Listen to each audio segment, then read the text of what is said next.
Hi అండి, namaste. Welcome to K S Eats. నేను మీ సౌజన్య. ఈరోజు మన స్పెషల్ ఇడియప్పం. చాలా సింపుల్గా అప్పటికప్పుడు చేసుకునే బ్రేక్ఫాస్ట్ అండి ఇది. కొబ్బరిపాలు, సాంబార్, కొబ్బరి చట్నీ, కుర్మాతో భలే రుచిగా ఉంటుంది. చేయటం చాలా తేలిక. తమిళనాడు, కేరళలో రెగ్యులర్గా ఈ టిఫిన్ని చేస్తుంటారు. చెన్నై వీధుల్లో అయితే ప్రతిరోజు ఇడియప్పం, తేంగాపాలని ఇంటి ముందుకు వచ్చి సేల్ చేస్తుంటారు.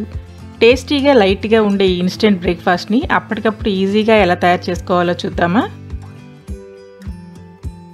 ముందుగా బౌల్లో 1.5 కప్పు పొడి బియ్యం పిండిని తీసుకోవాలి. రుచికి సరిపడా ఉప్పు వేసుకొని ఉప్పంతా పిండితో కలిసేలాగా కలుపుకోవాలి. చెన్నైలో అయితే రెడీమేడ్గా ఇడియప్పం ఫ్లోర్ సూపర్ మార్కెట్లో సేల్ చేస్తుంటారు. ఆ పిండిని జల్లించాల్సిన అవసరం లేదు, కానీ ఇంట్లో చేసుకున్న పొడి బియ్యం పిండి అయితే కంపల్సరీగా జల్లించుకోవాలి. ఉప్పంతా కలిసిన తరువాత పిండిని పక్కన పెట్టుకొని ఒక గిన్నెలో 2 కప్పుల వాటర్ని తీసుకోవాలి. ఇందులో 2 స్పూన్ల నూనె వేసుకొని నీళ్లను బాగా మరిగించుకోవాలి. నీళ్లలో నూనె వేయటం వలన పిండి వేసి కలిపినప్పుడు అంటుకోకుండా నాన్ స్టిక్కీగా ఉంటుంది. వాటర్ బాగా మరిగిన తరువాత 1.5 కప్పు నీళ్లను బియ్యం పిండిలో వేసుకొని కలుపుకోవాలి. ఇక్కడ మనం 1.5 కప్పు బియ్యం పిండిని తీసుకున్నాం కాబట్టి అదే కప్పుతో 1.5 కప్పు వేడి నీళ్లు తీసుకోవాలి. అంటే కప్పు పిండికి కప్పు వాటర్ కరెక్ట్గా సరిపోతాయి. వేడి నీళ్లు పిండంతా కలిసేలాగా స్పూన్తో కలుపుకోవాలి. కొద్దిగా చల్లారిన తర్వాత చేత్తో చపాతీ పిండిలాగా స్మూత్గా వచ్చే వరకు కలుపుకోవాలి.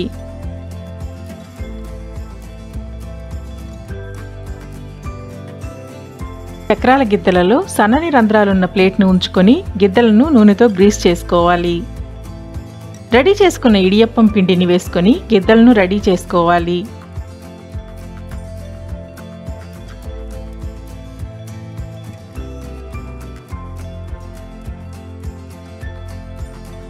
అలాగే ఇడ్లీ ప్లేట్కి కూడా ఆయిల్ గ్రీస్ చేసుకుని గిద్దలతో పిండిని ఒత్తుకోవాలి.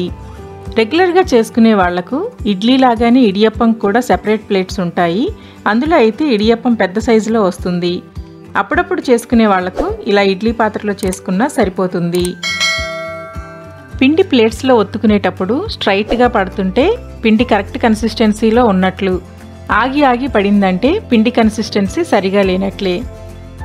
ఇలా రెడీ చేసుకున్న ప్లేట్స్ను ఇడ్లీ కుక్కర్లో పెట్టుకొని 6-7 నిమిషాలు ఉడికించుకోవాలి. ఇడ్లీ పాత్రలో నీళ్లను పోసుకొని మరిగించుకోవాలి. నీళ్లు మరిగిన తరువాత ఇడియప్పం ప్లేట్ని పెట్టుకొని మూత పెట్టి 6-7 నిమిషాలు ఉడికించుకోవాలి. 6-7 నిమిషాలు ఉడికిస్తే సరిపోతుంది. ఎక్కువసేపు ఉడికించాల్సిన అవసరం లేదు. ఇడియప్పం కుక్ అయిన తర్వాత హాట్ ప్యాక్లోకి తీసుకొని వేడివేడిగా చట్నీ, సాంబార్తో సూపర్గా ఉంటుంది. సింపుల్గా బెస్ట్ కాంబినేషన్ అంటే గట్టి కొబ్బరిపాలలో చక్కెర, యాలకుల పొడి కలిపి సర్వ్ చేస్తే చాలా బాగుంటుంది. వెజిటేరియన్స్ అయితే వెజ్ కుర్మాతో, నాన్ వెజిటేరియన్స్ అయితే చికెన్, మటన్ కుర్మాతో టేస్ట్ అద్దరిపోతుంది. 1.5 కప్పు బియ్యం పిండితో చేసిన ఇడియప్పం ఈజీగా 4గురికి సరిపోతుంది. ఈ టేస్టీ రెసిపీ మీకు నచ్చినట్లయితే ప్లీజ్ లైక్ చేసి సబ్స్క్రైబ్ చేయండి. ట్రై చేసి కామెంట్ ద్వారా మీ అభిప్రాయాన్ని తెలియచేయండి. మరిన్ని వీడియోస్ కోసం కేఎస్ఈట్స్ ఛానల్ని చూస్తూనే ఉండండి. Thank you for watching.